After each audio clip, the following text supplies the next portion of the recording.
Today I'm going to be showing you guys how you can make a variance scale or for reference. So what a variance scale is, or a shading scale, it is where you have a long rectangle on your paper that is cut up into little boxes, and it's going to help you go from your darkest darks to your lightest lights. And that's going to be used as a tool to help you figure out if you have a lot of different shading in your work or if you need to add more. So to get started, you're going to need a piece of paper, white paper preferably. Try not to use lined paper if you can avoid it. If you can't, that's okay. You're going to need a pencil, and you're also going to need a ruler if you have a ruler. If you don't have a ruler, you can also always use the edge of an envelope. You can use the edge of a postcard or something, just so you get straight lines. Okay, we want to make sure that they're straight lines. Now, you can also do this in colored pencil, in crayon. I recommend not in marker because that's going to be a little bit more difficult. Same with pen, but you can do it in color too. For our project today, though, I want you to work in regular pencil. So what we're going to do, just in the middle of my paper, I want to make my scale 8 inches long. So I'm going to make sure that my ruler is flat. I'm going to start at the 0, at the very edge of my ruler. That's where my 0 starts. Make sure that you start where your 0 starts. And I'm going to go all the way over, pressing my pencil against my ruler. I'm going to stop where it says 8. That's where I know it's 8 inches long. I'm going to rotate my paper. I'm not going to move, but I'm going to rotate my paper. I want my shading scale to be 2 inches long. 2 inches long this way, wide, I should say. So again, I'm going to start at the 0, and I'm going to go all the way to the 2. I like to mark it just so I know. I'm actually going to not rotate my paper again, but I'm going to slide my paper down. I'm going to line my 0 up with my straight line right here. That's going to help make sure that I'm on my mark. I'm going to go from 0 to 2 again. So these two sides should be 2 inches. These two sides will equal out to 8 inches. So now I'm going to do my final rotation. I'm going to take my ruler. I'm going to line it up with my line I just drew here. And I'm going to draw all the way to the 8. And if you measured correctly, your line will stop on the 8. Now, if you're doing this just with a postcard or something where you don't actually have measurements, that is completely okay. You can even make it go from the edge of the paper to the edge of the paper. So you just have to draw one straight line here, one straight line here. Okay? I just did this because I want to make it a little bit of a smaller scale. So now, seems how my scale is 8 inches long, I want to get 6, let's see. I'm actually going to break mine into 1-inch scales. So I'm going to have 8 different shades. So 8 variants. So I'm actually going to put a little mark at the 1. I'm going to put a little mark at the 2. Little mark at the 3. 1 at the 4. All the way down till I reach my bottom. I don't have to mark 8 because 8's the bottom line. I'm going to turn my paper. I'm going to do the same thing on this side. So I'm going to go 1, 2, 3, 4, 5, 6, 7, and 8's there. So now I have my notches. That's going to help it so I get a straight line every time. I'm going to turn it so that way I have my short lines facing me. And with my ruler on one edge of my line, I'm just going to draw my straight lines across. And it should end on 2 inches because remember, from here to here, it's 2 inches.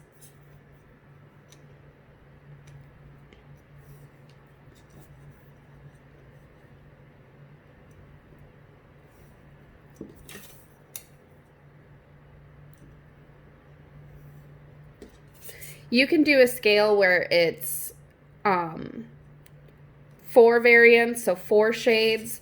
You can do it where it's 6 shades. You can do 5.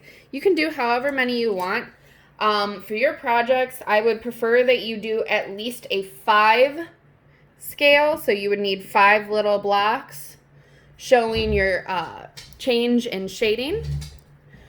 So now that I have my boxes done, we can actually get to the part where we shade. We create our scale, okay?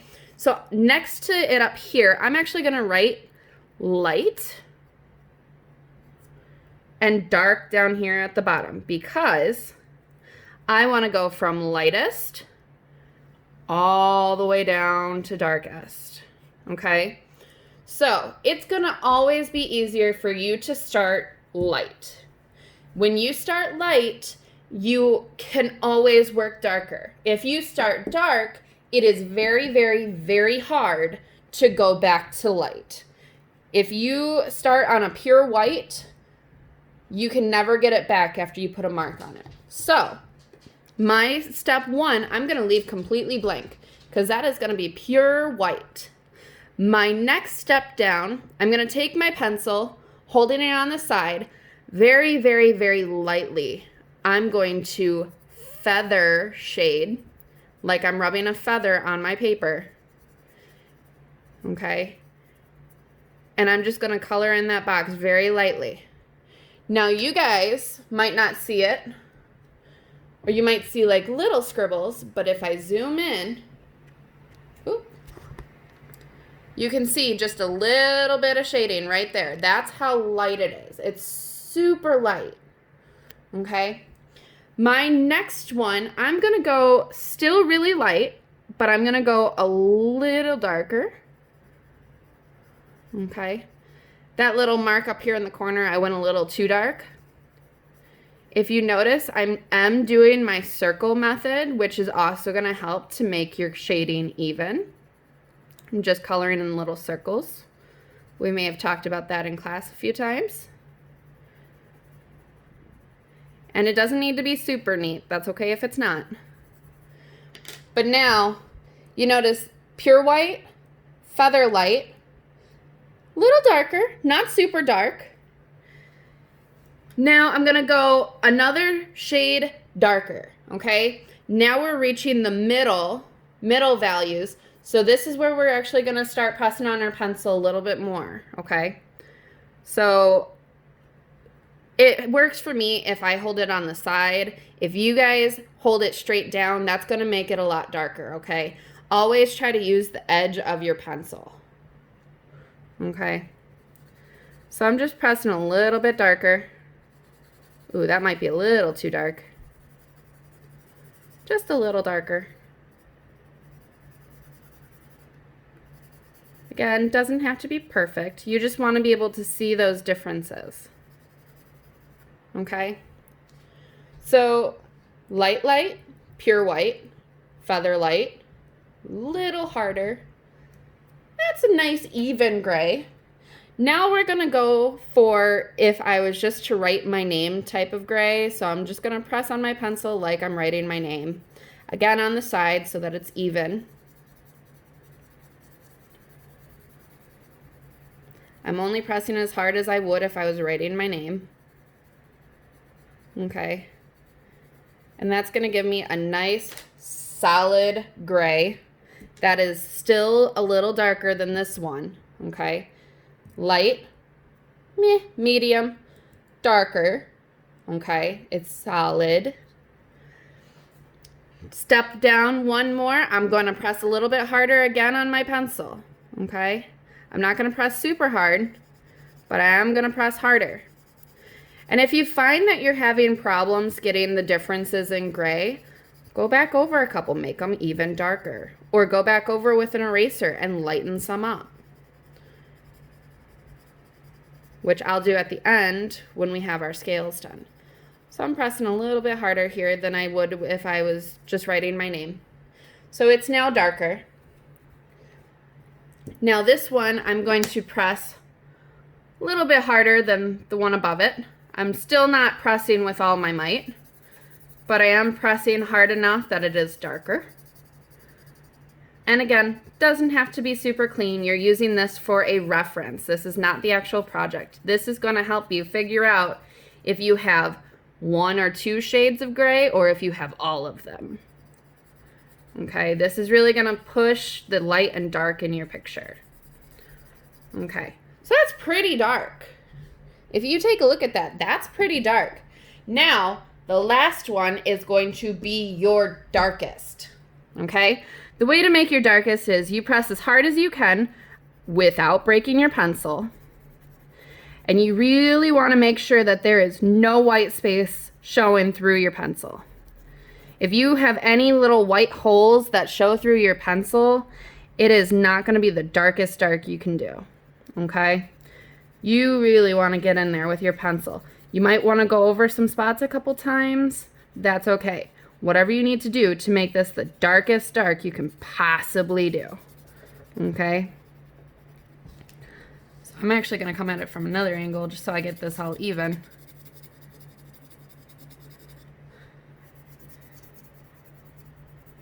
Okay? And then, like I said, you can just keep going over it. The more you go over it, the darker it's going to be. Now, in the camera, it looks a little shiny, but that's just because graphite is shiny. But if I were to hold this up, you can tell that that is a solid black, okay? If you don't notice that much of a difference here, go back up to the next step, darken it a little bit, just going back over it, darken it a little bit, go over the next one, darken that just a little bit more. Okay, you can even go back up to this one and take an eraser and just kind of gently go over it to try to lighten that one a little bit too. Same if you need to here. But that's how you can go back in and try to make the different steps in your shading scale. So now I have my pure white, my pure black, all it is black, and all of my different types of gray in between, okay? All of this has a different type of gray. This is going to help you pick out the different shades in your drawing. So you can take this when you're done with it, and if you need to, even fold it along the line. That way you can just hold the shades directly to your drawing. Just like that. And you'll be able to take your drawing. So I have just this picture here, but I can tell where I have pure white up here at the top of the head or down here by the nose. I can tell where I have this feather light, which is about right here because it matches. It's a little bit darker. It's not pure white. And I can find where that black is in that rose. Now the whole rose isn't black. Some of it's about second step down from darkest. Okay, some parts where the light shines on it's a little lighter. But you can find the differences in your drawing now. If you don't have all of your steps, then you might want to go back and try to add more. Okay, I hope this helps you guys. I look forward to seeing your work.